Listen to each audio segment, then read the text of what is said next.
Get off my property, I roared, my hands shaking as I held up the newly discovered deed, watching Karen's perfectly manicured face turn from smug confidence to shock. This is a private construction site, she snapped, lowering her designer sunglasses. On private property. I agree. My property. I stepped closer, feeling months of fury boiling over. And you must be Karen Thompson. Her smile vanished. How do you know my name? Doug Williams mentioned you years ago. Said you'd been interested in expanding onto this property. Doug Williams? She laughed coldly. That nosy old man moved away months ago. Couldn't handle the progressive changes in our community. She removed her sunglasses, revealing cold blue eyes.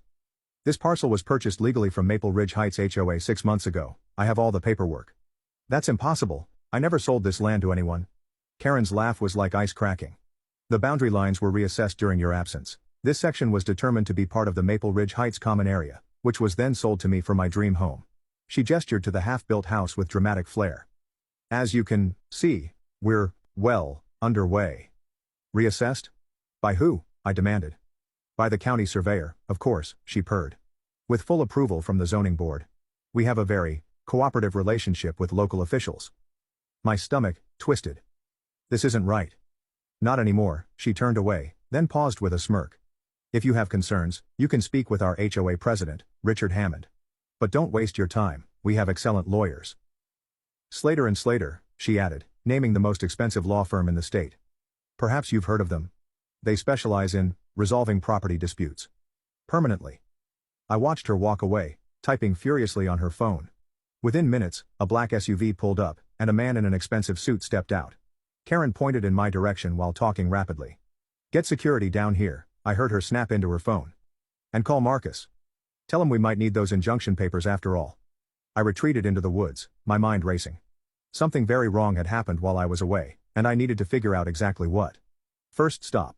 The management company's office. But when I arrived, I found only an empty storefront. Relocated, read the sign on the door. The phone number was disconnected. Looking for Pine Valley Property Management? Asked a neighboring business owner.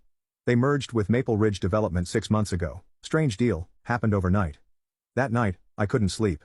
I dug through boxes until I found my grandfather's original property maps and the deed, with the precise GPS coordinates of the boundaries. Dawn was breaking when I finally called a surveyor, willing to pay extra for an emergency assessment. This is highly irregular, the new surveyor muttered, comparing his readings to my grandfather's documents. These boundary markers show signs of recent tampering. See these tool marks, and the soil disturbance? 3 days later, my worst fears were confirmed. Someone had moved the boundary markers about 200 feet into my property. Karen's dream home stood entirely on land that legally belonged to me. As I stared at the surveyor's report,